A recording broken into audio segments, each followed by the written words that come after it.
आज हम लोग ने मैग्नेटिज्म नई यूनिट स्टार्ट की है, उसका फर्स्ट टॉपिक आज हम लोग पढ़ने जा रहे हैं। तो उसकी स्टार्टिंग करने से पहले हमें एक बात समझनी है। तो ये एक साइंटिस्ट थे ऑरस्टेड, और 1820 में उन्होंने एक चीज ऑब्जर्व की कि अगर एक करंट कैरिंग वायर हो, फॉर एग्जांपल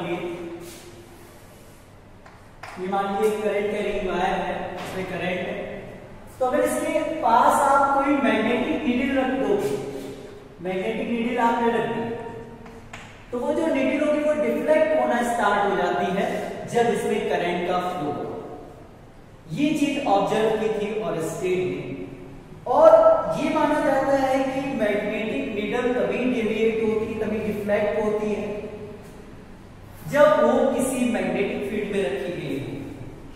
तो ऑरस्टेड ने इसको स्टडी किया कि इस नीडल के आसपास तो कोई मैग्नेटिक फील्ड थी नहीं, यहाँ तो एक कंडक्टिंग वायर था, केवल एक चालक तार था जिसमें करंट का फ्लो करा रहा था।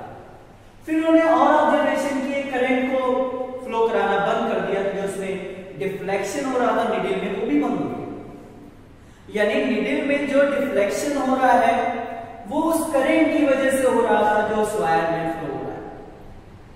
और नीडल में डिफ्लेक्शन तब होता है जब वो किसी मैग्नेटिक फील्ड में रखी गई हो। तो यहां से अगर हम लोग कंफ्यूजन देखें तो ये जो करंट है वायर में, इसने पक्का एक मैग्नेटिक फील्ड प्रोड्यूस करी होगी। तो यहाँ पे हम लोग ने एक बात सीखी कि करंट हो या मूविंग चार्जेस हो, वो मैग्नेटिक फील्ड प्रोड्यूस करते हैं, और इसी से रिलेटेड चीजें हमें इस चैप्टर में पढ़नी होंगी। तो ये था ऑरस्टेड का एक्सपेरिमेंट कि एक वायर था, उसमें करंट का फ्लो हो रहा था, उसके पास जैसे हम लोग ने एक मैग्नेटिक नीडल रखी तो वो डिफ्लेक्ट हुई, और ये जो डिफ्लेक्शन है ये मैग्नेटिक फील्ड की वजह से है जो उस करंट ने प्रोड्यूस की। ठीक है स्टूडेंट्स, तो ये हो गई थी ऑरस्टेड की एक्सपेरिमेंट। अब मैग्नेटिक फील्ड क्या होती है? तो किसी मैग्नेट के चारों ओर एक रीजन होता है जिसमें उसके मैग्नेटिक इन्फ्लुएंसेस को आप एक्सपीरियंस कर सकते हो। यानी magnetic field is a region around a magnet in which we can experience the magnetic influences of that magnet. यानी किसी चुंबक के चारों ओर का वह क्षेत्र जिसके अंदर उसके चुंबकीय प्रभावों को हम लोग एक्सपीरियंस कर सकते हैं, उसे बोलते हैं मैग्नेटिक फील्ड। ओके स्टूडेंट्स, तो ये दो कंसेप्ट आपको क्लियर हो गए होंगे। अब हम लोग पढ़ने जा रहे हैं कि एक बहुत छोटा सा करंट कैरिंग एलिमेंट हमने लिया एक बड़े से वायर में, तो उसकी वजह से जो मैग्नेटिक फील्ड प्रोड्यूस हो रही होगी वो उसका एक्सप्रेशन क्या होगा, उसका व्यंजक क्या होगा, और वो किन किन चीजों पे डिपेंड करेगी। अब हम लोग वो पढ़ने जा रहे हैं, और उसी को हम लोग बोलते हैं बायो-सावर्ट लॉ। ठीक है, बायो-सावर्ट का नियम। तो चलिए अब उसको देखते हैं हम लोग। तो उसके लिए हम क्या किया, उसके हम लोग ने एक कंडक्टिंग वायर लिया, मान लीजिए ऐसे है, ये हो गया कंडक्टिंग वायर, इसमें आई करंट का फ्लो हो रहा है, और इस वायर पर हमने छोटा सा टुकड़ा लिया है, छोटा सा टुकड़ा जिसकी लेंथ dl है। ठीक है, और उस छोटे से टुकड़े से r डिस्टेंस हमने पॉइंट P ले रखा है जहां पे हमें मैग्नेटिक फील्ड निकालनी है इस छोटे से टुकड़े की वजह से। और ये जो लाइन सेगमेंट है जो उस dl को उस पॉइंट P से जोड़ रहा है, उसके साथ थीटा एंगल बना रहा है। ठीक है स्टूडेंट्स, तो हमको यहाँ पे जो मैग्नेटिक फील्ड आएगी जो हम dB लिख रहे हैं उसकी वैल्यू कितनी होगी वो हमको फाइंड आउट करना है। हमको फाइंड आउट करना है वो जो dB है वो किन किन चीजों पे डिपेंड करे। ओके स्टूडेंट्स, तो ये जो वायर था उसने बहुत छोटा सा टुकड़ा लिया है, उसकी लेंथ dl है, आपको पता होगा dl बहुत छोटी लेंथ के करस्पॉन्ड होती है। तो उस dl की वजह से जिसमें करंट I फ्लो हो रहा है, r डिस्टेंस पे पॉइंट P ले रखा है, वहां पे जो मैग्नेटिक फील्ड है dB जो कि एक एंगल थीटा पर है, ये वाला जो पॉइंट P हमने लिया हुआ है, तो उसमें हमें मैग्नेटिक फील्ड निकालनी है, और ये देखना है कि वो जो मैग्नेटिक फील्ड है वो किन किन चीजों पे डिपेंड करती है। ओके सर, तो चलिए अब हम लोग देखेंगे जो मैग्नेटिक फील्ड आ रही है इस छोटे से करंट कैरिंग एलिमेंट की वजह से वो किन किन चीजों पे डिपेंड कर रही है और उसका एक्सप्रेशन कैसे है। ठीक है सर, चलिए देखते हैं।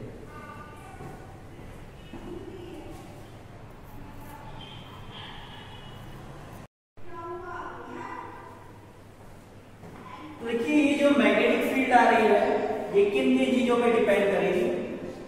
ये जो मैग्नेटिक फील्ड है पहले तो इस करंट कैरिंग एलिमेंट में जो करंट जा रहा है उसके डायरेक्टली प्रोपोर्शनल होगी। यानी ये जो चुंबकीय क्षेत्र आएगा यहाँ पे, चुंबकीय क्षेत्र की तीव्रता जो आएगी वो इस करंट कैरिंग एलिमेंट में जितना करंट फ्लो हो रहा है उसके डायरेक्टली प्रोपोर्शनल होगी। दूसरी रिलेशन, ये इसकी लेंथ के प्रोपोर्शनल होगी। थर्ड, ये जो एंगल बन रहा है इसके साइन के प्रोपोर्शनल होगी। और फोर्थ, ये जो डिस्टेंस है उसके स्क्वायर के इनवर्सली प्रोपोर्शनल है। तो ये चार रिलेशन हमने बना ली। dB is directly proportional to A, dB is directly proportional to dl, dB is directly proportional to sin theta and dB is directly proportional to 1 upon r square। Okay students, ये चार relations हमने बनाए हुए। अब हम इन relations को जो है कंबाइन करने जा रहे हैं। जरा देखिएगा कैसे इनको कंबाइन करते हैं। तो अगर आप इनको कंबाइन करोगे तो dB जो है वो डायरेक्टली प्रोपोर्शनल हो जाएगा I dl sin theta upon r square. ठीक है, अब आप जानते हो ये जो प्रोपोर्शनलिटी का साइन है इसको हम लोग एक कांस्टेंट और इक्वल के साइन से रिमूव कर देंगे।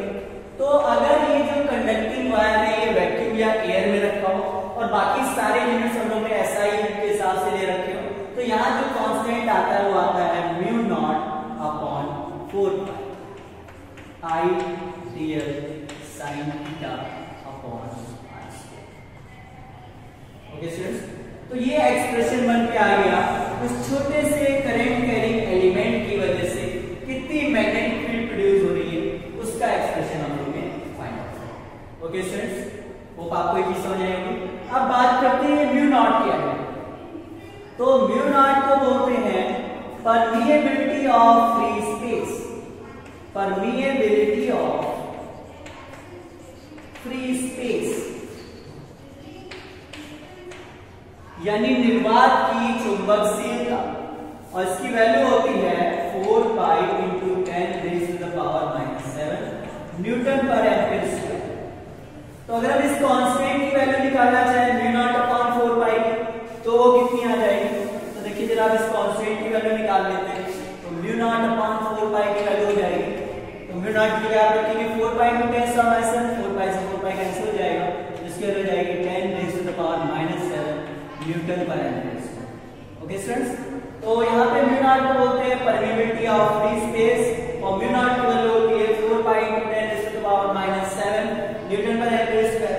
और फिर अगर हम लोग ने ये जो कांस्टेंट यूज किया है यहाँ पे उसकी वैल्यू निकाल लो तो हो जाएगा म्यू नॉट अपॉन 4 पाई और उसकी वैल्यू हो जाएगी 10 raise to the power -7 newton per ampere square. Okay students, तो ये जो एक्सप्रेशन है इसकी मदद से हम लोग उस पॉइंट में कितनी मैग्नेटिक फील्ड आ रही है वो हम लोग फाइंड आउट कर सकते हैं। ओके स्टूडेंट्स, अब चलिए हम इसी को वेक्टर फॉर्म में लिखेंगे।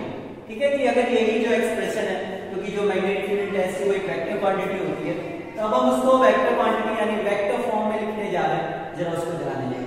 ठीक है स्टूडेंट्स, तो ये जो एक्सप्रेशन है अब हम लोग इसको वेक्टर फॉर्म में लिखने जा रहे हैं। तो उसके लिए हमें कुछ चीजें पता होनी चाहिए।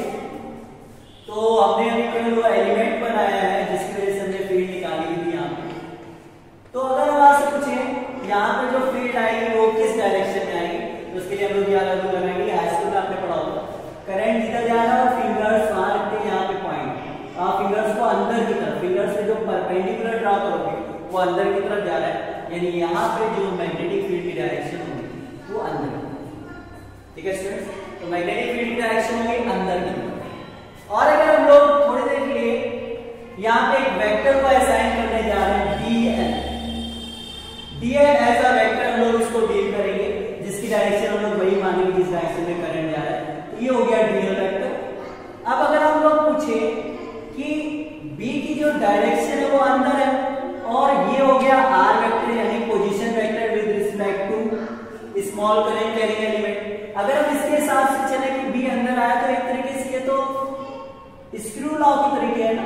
देखिए जिधर कम है तो कम अंदर हो गया मैग्नेटिक फील्ड और ये हो गया dl से r की तरफ जा रहा है। यानी अगर हम बात करें dl क्रॉस r तो उसकी डायरेक्शन वही है जो b की है। तो हम यहाँ पे dl क्रॉस r के फॉर्म में इसको वेक्टर फॉर्म में लिखेंगे।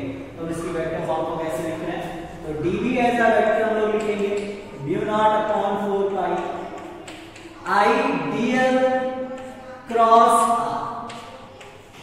देखिएगा जैसे आपने डीएल क्रॉस आर लिखा तो एज अ मैग्नीट्यूड उसमें क्या आया होगा, डीएल आया होगा, और आर का मैग्नीट्यूड आ गया और आया होगा डीएल और आर के बीच के एंगल का साइन, तो साइन थीटा, तो साइन थीटा था, ठीक है, डीएल भी था, लेकिन एक आर का मैग्नीट्यूड बढ़ गया।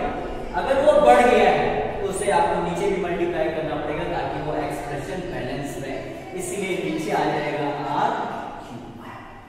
तो इस तरह के हम लोग इसको वेक्टर फॉर्म में लिख सकते हैं और इसी की मदद से हम लोग इसके वेक्टर्स के फॉर्म में दिया गया और तब हमसे मैग्नेटिक फील्ड पूछी जाए तो एज अ वेक्टर हम इस सारे फॉर्मूले को अप्लाई करके जो मैग्नेटिक फील्ड उस पॉइंट पे आ रही है वो फाइंड आउट कर सकते हैं। ओके स्टूडेंट्स, अच्छा अगर यही कि हम इस बिल्कुल सिमेट्रिकली ये जो पॉइंट ले रखा है अगर इस तरफ लेके बिल्कुल सिमेट्रिकली तो उसका मैग्नीट्यूड सेम रहेगा बट डायरेक्शन क्या हो जाएगी, अब जब आप परपेंडिकुलर ड्रा करोगे तो बाहर की तरफ उसको ऐसे दिखाएंगे, ठीक है।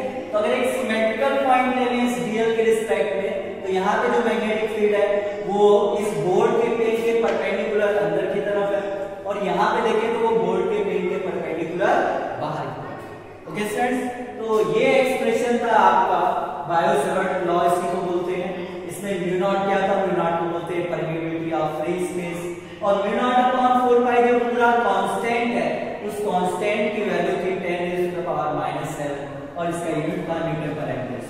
ओके स्टूडेंट्स, तो अगर आपसे पूछा जाए ये जो स्मॉल करंट कैरिंग एलिमेंट है उसकी जो मैग्नेटिक फील्ड प्रोड्यूस हो रही है वो किन किन चीजों पर डिपेंड कर रही है, तो पहली चीज थी जो उसमें करंट है उसके डायरेक्टली प्रोपोर्शनल, अगर करंट आपने दुगना किया तो मैग्नेटिक फील्ड भी दुगनी हो जाएगी, करंट अगर हाफ किया तो मैग्नेटिक फील्ड भी हाफ हो जाएगी। दूसरा क्या था, उसकी लेंथ के डायरेक्टली प्रोपोर्शनल है। तीसरा क्या था, साइन थीटा के डायरेक्टली प्रोपोर्शनल था। और चौथा क्या था, जो डिस्टेंस है उसके स्क्वायर के इनवर्सली प्रोपोर्शनल था। फिर सारी इक्वेशंस को हमने कंबाइन किया था, फिर एक कांस्टेंट आया था म्यू नॉट अपॉन 4 पाई, म्यू नॉट को बोलते हैं परमिएबिलिटी ऑफ फ्री स्पेस और इसकी वैल्यू होती है 4 × 10⁻⁷ न्यूटन पर एम्पीयर स्क्वायर। तो ये जो कांस्टेंट आएगा इसकी वैल्यू जाएगी 10⁻⁷ न्यूटन पर एम्पीयर स्क्वायर और आगे आइडियल sin θ/r²। फिर हमको इसको वेक्टर फॉर्म में बनाना था, तो हमने इस डायग्राम को देखा, तो हमने देखा जो मैग्नेटिक फील्ड आ रही है वो अंदर की तरफ आ रही है, तो हमने एक वेक्टर असाइन किया dl और एक वेक्टर r वेक्टर। तो अगर उनका क्रॉस प्रोडक्ट निकाले तो उसकी डायरेक्शन भी यही होगी जहां मैग्नेटिक फील्ड है, तो उसकी डायरेक्शन और इसकी डायरेक्शन सेम होगी। तो हमने यहाँ पे dl क्रॉस r वेक्टर को, ये एक सोचने का तरीका है कि कैसे हमने यहाँ पे dl vector cross r vector लिया। तो देखिए इसको जब सॉल्व करेंगे तो इसमें एक एडिशनल r आ रहा है यानी r का मैग्नीट्यूड, तो अगर ऊपर आपने लिखा हुआ तो नीचे उसी का मल्टीप्लाई करना पड़ेगा तो r³ आ जाएगा ताकि ये एक्सप्रेशन बैलेंस रहे, हमारी तरफ से कोई भी जो चेंजेस किए गए वो इस इक्वेशन को डिसबैलेंस ना करें। ओके स्टूडेंट्स, तो होप आपको बायो-सेवर्ट लॉ अच्छे समझ में आ गया होगा। याद ये रखेंगे कि ये जो लॉ है ये एक बड़े कंडक्टर पे आप नहीं लगा सकते, एक एक्सटेंडेड कंडक्टर पे नहीं लगा सकते हो, ये लगेगा केवल स्मॉल करंट कैरिंग एलिमेंट्स पे, ठीक है स्टूडेंट्स। इसीलिए हम इसको न्यूमेरिकल से कभी यूज नहीं करेंगे, इसको यूज करके बहुत सारे डेरिवेशंस किए जाएंगे, लेकिन हम याद रखेंगे कि इसको जब भी हम यूज कर रहे हैं तो जहां पे हम लोग यूज कर रहे हैं वो एलिमेंट बहुत छोटा होना चाहिए, यानी करंट कैरिंग एलिमेंट जो आप डिस्कस कर रहे हो उसका साइज बहुत छोटा होना चाहिए, तभी आप बायो-सेवर्ट लॉ अप्लाई करें। ओके स्टूडेंट्स, होप आपको ये टॉपिक अच्छे से समझ आ गया होगा। Thank you.